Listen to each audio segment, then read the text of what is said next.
जय हिंद साथियों, आप सभी का आपके अपने परिवार आसमा सिविल एकेडमी में मैं शार अहमद आप सभी का एक बार फिर से पुरजोर स्वागत करता हूं और आशा करता हूं कि आप सभी स्वस्थ हैं और बिल्कुल मस्त हैं और साथ ही साथ अपनी प्रतियोगी परीक्षा की तैयारी बेहतर जोरों शोरों से और एक युद्ध स्तर में कर रहे हैं। साथियों, परीक्षा का दौर है। जिन एग्जाम्स में करंट अफेयर्स पूछे जाते हैं उन एग्ज़ाम के लिए ये कंटेंट बहुत ही महत्वपूर्ण होने वाला है। तो 15 जुलाई के इम्पॉर्टेंट करंट अफेयर्स आज डील करेंगे हम। जैसे कि अगर हम बात करें कि किन किन एग्ज़ाम्स के लिए ये महत्वपूर्ण हो जाता है तो सीजीपीएससी, व्यापम, एसएससी, रेलवे, जिन एग्ज़ाम में करंट अफेयर के क्वेश्चंस पूछे जाते हैं उनके लिए ये बहुत ज़्यादा महत्वपूर्ण है। तो फटाफट इस वीडियो को शेयर कर दीजिए। अगर चैनल में नए हैं तो चैनल को सब्सक्राइब कर लें और अगर आप पहले से सब्सक्राइब कर चुके हैं तो अपने व्हाट्सएप स्टेटस में इसे ज़रूर लगा लिया करिए। चलिए अपना सत्र प्रारंभ करते हैं। और सत्र की शुरुआत हमेशा एक सकारात्मकता के साथ होती है, एक पॉजिटिविटी के साथ होती है। और क्यों ना हो साथियों, हमारे जीवन में सकारात्मकता का या पॉजिटिविटी का इतना महत्व है कि अगर हमारे दिमाग में थोड़ी सी भी नकारात्मकता या थोड़ी सी भी नेगेटिविटी आती है तो हमारा कार्य जो है वो कहीं ना कहीं बाधित होता है, हमारे कार्य करने की क्षमता भी जो है वो कम हो जाती है। तो हमेशा क्या रहिए, हमेशा पॉजिटिव रहिए। तो आइए देखें कि आज का ज्ञान क्या है। तो आज का ज्ञान बोलता है कि सोच का ही फर्क होता है, वरना समस्याएं आपको कमजोर नहीं बल्कि मजबूत बनाने के लिए आती है। जीवन है, मनुष्य का जीवन है, तो मनुष्य का जीवन हो या किसी का भी जीवन हो, उस जीवन में समस्याएं, आपदाएं, अप एंड डाउन्स वो तो आएंगी ही। लेकिन क्या आपने अपना लक्ष्य बिल्कुल सही सुनिश्चित किया है? क्या आपने अपना लक्ष्य बिल्कुल सही चुना है? अगर आपने अपना लक्ष्य सही सुनिश्चित किया है, अपना लक्ष्य सही चुना है, तो मेरे प्यारे साथियों, आपको आपके लक्ष्य से किसी का कोई नहीं हटा सकता। आपको सिर्फ और सिर्फ अपने काम में मेहनत करना है। लाइफ में अप एंड डाउन्स आएंगे और मैं हमेशा बोलता हूं कि शार सर एक डोज देते हैं। वो डोज कौन सा है? तो वो डोज है प्लान का। कौन सा डोज है? प्लान का डोज है। और प्लान जो है आप लोगों को रोज रात को बनाना है। रोज रात को बनाना है, मतलब आज है 15 जुलाई, तो आपको 16 जुलाई का प्लान रेडी कर लेना है 15 जुलाई के रात के। और 16 तारीख को उस प्लान को पूरा अचीव करने के लिए अपनी जान झोंक देनी है, अपनी जान लगा देनी है उसमें। समझ रहे हैं मेरी बातें आप? ठीक है, आशा करता हूँ मेरी बातें आप लोगों को समझ में आ रही होगी। हॉस्टल वार्डन का एग्ज़ाम 15 सितंबर से होने वाला है। तो मेरे साथियों, प्रॉपर अपनी पढ़ाई जारी रखिए, रोज़ प्लान करिए, रोज़ पढ़िए और अगर कोई डाउट होता है तो मेरे से जो है कमेंट बॉक्स में पूछ लिया करिए। चलिए आगे बढ़ते हैं कि लास्ट टाइम मैंने क्या क्वेश्चन पूछा था कि 2024 पेरिस ओलंपिक में भारतीय टीम के लिए प्रमुख प्रायोजक के रूप में किसे घोषित किया गया है या कौन प्रमुख प्रायोजक है? ठीक है, देख लेते हैं कौन है। आंसर कौन कौन लगाया है वो भी देख लेंगे। तो अडानी ग्रुप क्या है? इसका प्रमुख प्रायोजक है। पूरा फाइनेंस जो है प्रायोजक के रूप में ये कर रहा है अडानी ग्रुप। कविता नीलमरकल ने सही आंसर दिया है, वेरी गुड कविता। रोशनी देवांगन ने सही आंसर दिया है, वेरी गुड रोशनी। अडानी ग्रुप। प्रकाश पादुकोण दीपिका पादुकोण के पापा हैं सही बोला श्री आपने, वेरी गुड। ठीक है, अडानी ग्रुप एकदम सही आंसर है। शशि टंडन ने भी एकदम सही आंसर दिया है, अडानी ग्रुप। तो आप लोग ऐसे ही कंसिस्टेंसी बनाए रखें और जो है इस वीडियो को शेयर करना ना भूलें प्यारे साथियों। आप लोग के छोटे छोटे शेयर से हम लोगों के बीच में पहुंचते जाएंगे। ठीक है, चलो। हाल ही में भारत और किस देश ने पर्यावरण और जलवायु परिवर्तन के क्षेत्र में जलवायु परिवर्तन, वायु गुणवत्ता, वन्य जीव प्रबंधन और क्षमता निर्माण के क्षेत्र में मिलकर काम करने पर सहमति व्यक्त की है? देखो मेरे प्यारे साथियों, बात ऐसी है कि भारत का कोई ना कोई पड़ोसी देश ही होगा। ठीक है, भारत का कौन सा पड़ोसी देश है? तो पहले आंसर जान लेते हैं। भूटान के साथ ये समझौता किया है। भूटान में जलवायु परिवर्तन से संबंधित जितनी भी मतलब आपकी हमारे मतलब जीवन में चल रही समस्याएं हैं उनका निराकरण करने के लिए, उन सभी चीज़ों का प्रबंधन करने के लिए, साथ ही साथ वन्य जीव प्रबंधन से तात्पर्य ये है कि वन्य जीव धीरे धीरे जो है उन लोगों को बहुत सारी मतलब परेशानी होते जा रही है। इंफ्रास्ट्रक्चर डेवलप हो रहा है और इंफ्रास्ट्रक्चर डेवलप हो रहा है तो जंगलों की, वनों की जो अगर देखें संख्या क्या होते जा रही, कम होते जा रही। तो इन सभी पहलुओं को देखते हुए भूटान के साथ ये समझौता किया गया है। भूटान वैसे भी कार्बन नकारात्मकता में अपना कार्य करता है। मुख्य रूप से भूटान देश जो है वो पहाड़ी क्षेत्र ज़्यादा है, वहाँ पास हिली रीजन ज़्यादा है, तो उसके साथ जो है भारत ने समझौता किया है। अगर हम बात करें भूटान के ऊर्जा एवं प्राकृतिक संसाधन मंत्री तो जेम्स सेरिंग, और हमारे यहाँ के पर्यावरण एवं वन जलवायु परिवर्तन मंत्री जो है वो कौन है, कीर्तिवर्धन सिंह, ये दोनों मुलाकात की और इस जो है समझौते पर हस्ताक्षर किया है। ठीक है। अगर हम बात करें कि श्री सिंह ने भारत के वैश्विक पहल इंटरनेशनल बीट कैट अलायंस, दरअसल इस समझौते को नाम दिया गया है कि बीट कैट अलायंस, तो इसके लिए जो है आपका समझौता इन्होंने साइन किया है। भूटान की बात करें तो राजधानी थिम्पू है, सेरिंग तोबेग यहाँ के मुख्यमंत्री है और मुद्रा यहाँ पर नगुल ट्रम्प चलता है, मतलब BTN कहा जाता है, और भारतीय रुपया भी चलता है जिसे INR कहा जाता है। ठीक है। इंग्लिश मीडियम वाले सारा कंटेंट ऐसा रखाया है आप लोगों का। आप लोगों को PDF हमारे टेलीग्राम चैनल में मिल जाएगा। और मैं बार बार बोल रहा हूँ आप लोगों को कि अब तक हमारे टेलीग्राम चैनल में आप नहीं जुड़े हैं तो टेलीग्राम में आप टाइप करेंगे आसमा सिविल एकेडमी तो हमारा टेलीग्राम चैनल आ जाएगा। और अभी तक के आपने अगर हमारे इंस्टाग्राम ID को फॉलो नहीं किया है तो उसे भी फॉलो कर ले, क्योंकि वहाँ भी आपको डेली जो है करंट अफेयर अपडेट कराए जाते हैं। अगला प्रश्न है कि किस देश और नाटो ने सैन्य उड़ान योग्यता प्रमाणन के लिए पारस्परिक मान्यता प्रक्रिया पर एक समझौते पर हस्ताक्षर किए, जो किसी एशियाई देश के साथ नाटो का पहला ऐसा समझौता है। ऑप्शन है अमेरिका, जापान, थाईलैंड या दक्षिण कोरिया। तो ये दक्षिण कोरिया देश है जिसने नाटो के साथ इस जो है समझौते में हस्ताक्षर कर लिया है ना, इस समझौते में साझा कर लिया। दक्षिण कोरिया के बारे में हमने जाना भी था कि एक ऐसा आयरन बीम मतलब अटैक सिस्टम बना रहा है जिसमें 700 डिग्री सेल्सियस की मतलब आपकी गर्मी की क्षमता रहेगी, और वो जो है किसी भी विमान को या किसी भी हमले को जो है एक बार में ध्वस्त कर सकता है। तो ये जो है नाटो का सदस्य भी है और सैन्य उड़ान मामले में जो है इन्होंने क्या किया है, समझौता साइन किया है नाटो के साथ। ठीक है। अगर हम बात करें कि हस्ताक्षरित सौदे पर नाटो दक्षिण कोरियाई निर्मित विमानों के लिए सियोल सरकार की उड़ान प्रमाणन योग्यता पर साथ देगा। दक्षिण कोरिया, अमेरिका और आपका स्पेन, फ्रांस, पोलैंड इस समझौता में हस्ताक्षर किए हैं एक साथ। दक्षिण कोरिया की बात करें तो सियोल इसकी राजधानी है, राष्ट्रपति यू सुक ओल है, प्रधानमंत्री हान डक सू है और मुद्रा यहाँ पर कोरियन गणराज्य का चलता है। क्लियर है। आगे बढ़ते हैं। प्रतिष्ठित कृषि नेतृत्व पुरस्कार 2024 द्वारा किस राज्य को बागवानी के क्षेत्र में जो है आपका सर्वश्रेष्ठ राज्य घोषित किया गया है। नई दिल्ली में ये प्रोग्राम था। हमारे मतलब परिवहन मंत्री नितिन गडकरी ये भी थे वहाँ मौजूद इस प्रोग्राम में नई दिल्ली में, और इनको सम्मानित किया गया है। तो कहाँ किनको सम्मानित किया गया है, तो बागवानी के क्षेत्र में जो है सम्मानित किया गया है नागालैंड राज्य को। तो नागालैंड राज्य बागवानी में सर्वश्रेष्ठ घोषित हो चुका है 2024 में। ठीक है। जैसे कि मिर्च हो गए, आपका खीरा हो गया, ये बागवानी फसल होते हैं और इस बागवानी फसल में अपना GI टैग भी इन्होंने प्राप्त किया है। क्लियर है साथियों। तो मैंने जैसे कहा कि नागालैंड को बागवानी के सर्वश्रेष्ठ घोषित किया गया है, और जो है आपका नागा स्वीट खीरा को GI टैग मिला है, नागा मिर्च को मिला है, नागा ट्री टमाटो को मिला है। तो इन सभी को जो है GI टैग प्राप्त किया गया है। ठीक है। और ये कौन से नंबर का सम्मेलन था, तो 15th नंबर का सम्मेलन था आपका एग्रीकल्चर लीडरशिप का। नागालैंड की बात करें, दिखाई दे रहा है सारी चीज़ें, हाँ दिखाई दे रही है। नागालैंड की बात करें तो राजधानी कोहिमा है, 1 दिसंबर 1963 में इसकी स्थापना हुई है। गुवाहाटी इसकी उच्च न्यायालय है।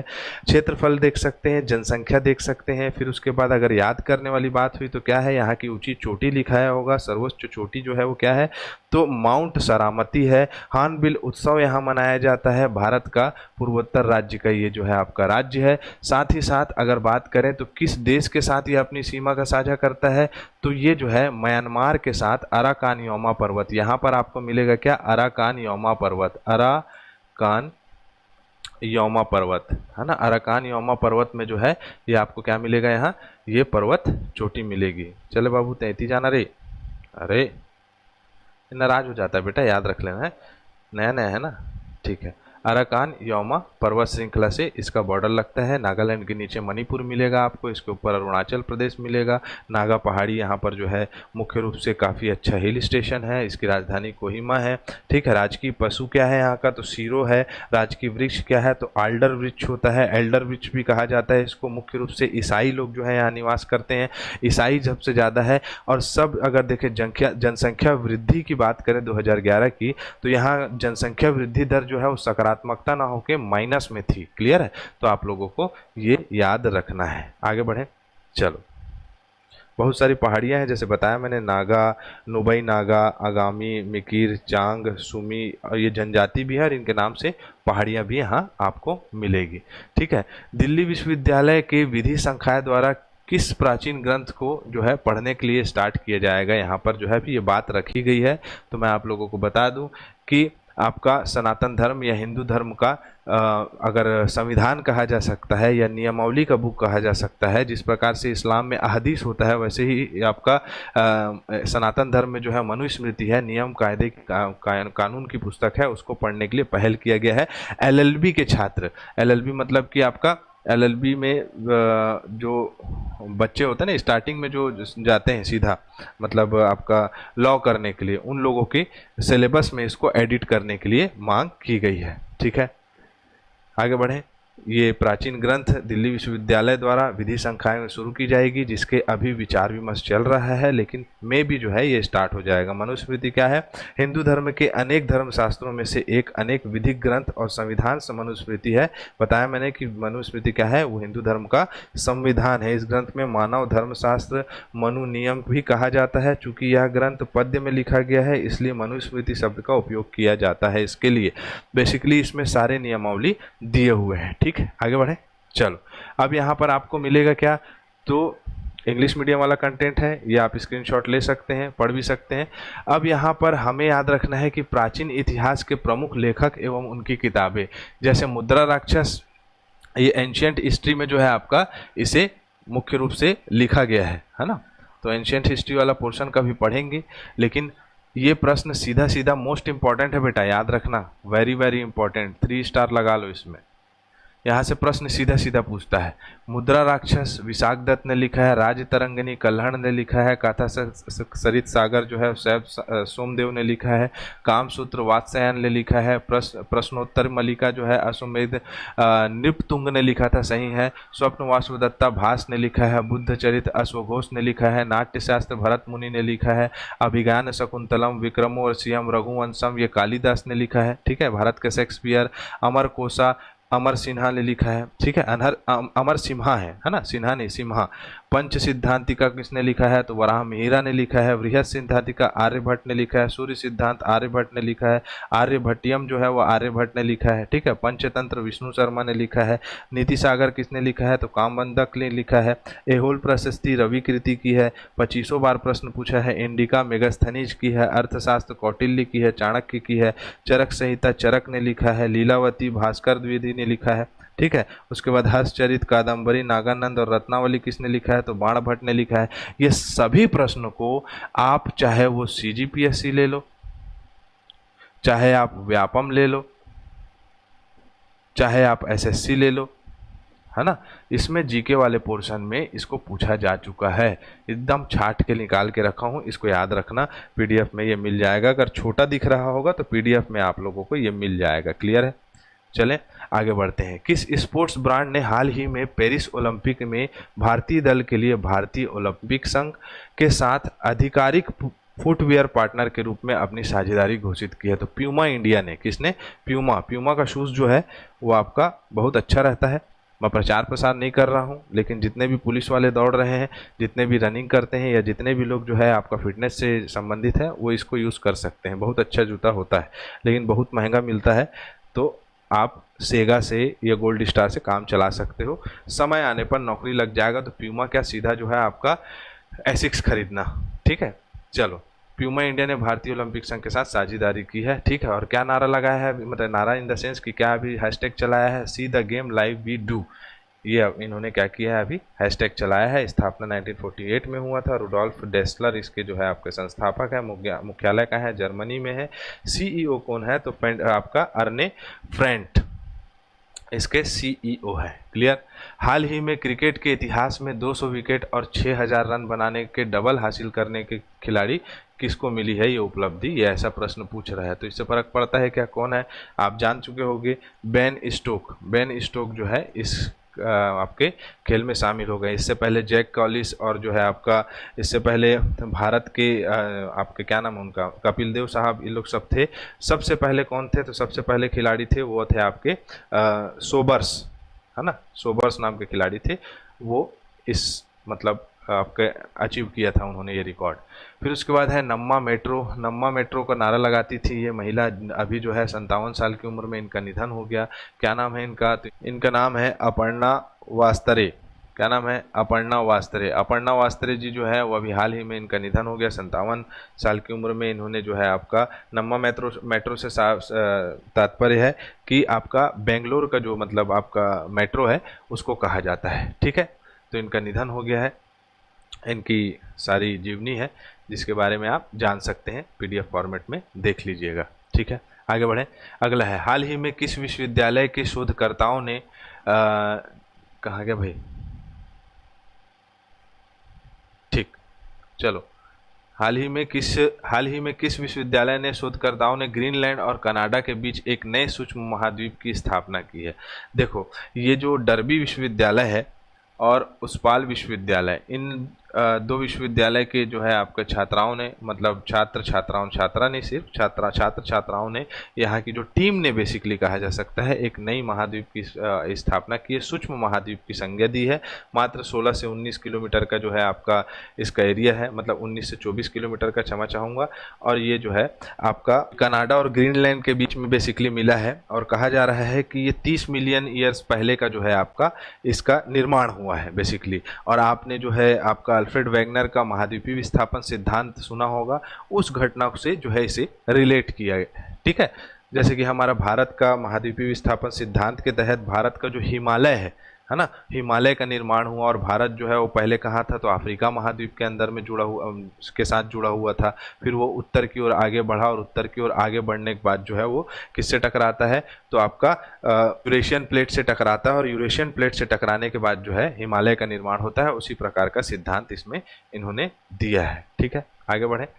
चलो, अगला प्रश्न है हमारे स्क्रीन पे। ओहो, ठीक है, क्या है, CISF। हाँ, ये बहुत अच्छी खुशखबरी है भाई उनके लिए जो अग्निवीर की तैयारी कर रहे थे, अग्निवीर सेलेक्ट हो चुके हैं, उनके लिए CISF, BSF और RPF समेत सभी केंद्रीय सशस्त्र बल के द्वारा जो है छूट मिलेगा। कितना प्रतिशत का छूट मिलेगा, तो 10% का छूट मिलेगा, 10% का आरक्षण मिलेगा। वो रिटायर होंगे, जैसे कि कांग्रेस की सरकार या जो विपक्षी दल कहा जा सकता है, इंडिया गठबंधन और NDA गठबंधन का मुद्दा देखा जा रहा था इसमें, कि NDA को कहा जा रहा था कि अग्निवीरों का क्या है, अग्निवीरों ने क्या बिगाड़ा है, आप 4 साल 5 साल उनको काम करा के क्या सोचोगे। तो ये अच्छा निर्णय है सरकार का कि आपका जो CISF होगा, BSF होगा, जितने भी केंद्रीय सशस्त्र बल है या केंद्रीय जितने भी आपके डिफेंस लॉबीज़ हैं, उनमें जो है 10% की इनको छूट दी जाएगी जितने भी अग्निवीर रिटायर होंगे। ठीक है, दरअसल बात ऐसी है कि 25% लोगों को रखा जाएगा और 75% लोग को रिटायर किया जाएगा। तो उसके लिए जो है आपका ये प्रावधान किया जा रहा है। जैसे कि CISF की महानिदेशक नीना सिंह है, उन्होंने कहा कि 10% छूट देंगे हम। और आपका BSF के महानिदेशक नितिन अग्रवाल ने भी कहा कि हम 10% छूट देंगे। ठीक है, तो इस प्रकार से चर्चा चली है। अग्निवीरों के लिए कॉन्ग्रेचुलेशंस कि वो आप रिटायर होंगे तो इन संस्थाओं में जा सकते हैं। और आपका एज क्राइटेरिया को भी देखते हुए इसमें और अच्छी छूट दी जाएगी। भारत के किस पूर्वोत्तर हिमालय राज्य में 12 विद्युत स्टेशनों के निर्माण से तेजी लाने के लिए $1 मिलियन खर्च करने की योजना बना रही है। तो मैं पहले बता दूं आपको कि भारत के पूर्वोत्तर राज्यों में एक नागालैंड पढ़ा है हमने, और एक ये जो है आपका अरुणाचल प्रदेश। अरुणाचल प्रदेश मुख्य रूप से कौन सा आपका देखा जा सकता है, कौन सी नदी है यहाँ, तो ब्रह्मपुत्र नदी क्षेत्र है। यहाँ बहुत सारी इनकी सहायक नदी है। इन सभी नदियों में क्या है, तो जल विद्युत स्टेशनों का निर्माण करने के लिए मंजूरी दी गई है। और कौन दिया है, तो वित्त मंत्री निर्मला सीतारमण जी के द्वारा। ठीक है, अरुणाचल प्रदेश में जो है 12 विद्युत स्टेशन बनेंगे। अरुणाचल प्रदेश की राजधानी है ईटानगर। और राज्यपाल कौन है? तो कैवल्य त्रिविक्रम परन नायक। ठीक है, मुख्यमंत्री पेमा खांडू जी हैं। ठीक, आगे बढ़े। चलो अगला देखते हैं, अगला प्रश्न कौन सा है? तो अगला प्रश्न है, हाल ही में भारत के मुख्य न्यायाधीश डीवाई चंद्रचूड़ ने दिल्ली में सुप्रीम कोर्ट में एक नए आपका खालिस्तान का उद्घाटन किया है। तो फ्लाइंग काउंटर है, फ्लोटिंग काउंटर है, आगमन काउंटर है, इनमें से कोई नहीं है। आप लोगों को इस प्रश्न का आंसर देना है, मैं क्यों बताऊं। ठीक है, तो ये प्रश्न का आंसर आप लोग जरूर दीजिएगा। अभी तक हमारे यूट्यूब चैनल को सब्सक्राइब नहीं करे हैं तो सब्सक्राइब कर लें, और अगर टेलीग्राम चैनल में नहीं जुड़े हैं तो टेलीग्राम चैनल में जुड़ जाए, और इंस्टाग्राम आईडी को अगर फॉलो नहीं किए हैं तो उसे भी फॉलो कर लीजिएगा। ठीक है, तो इसी के साथ मैं इजाज़त चाहूँगा। जय हिंद, जय भारत।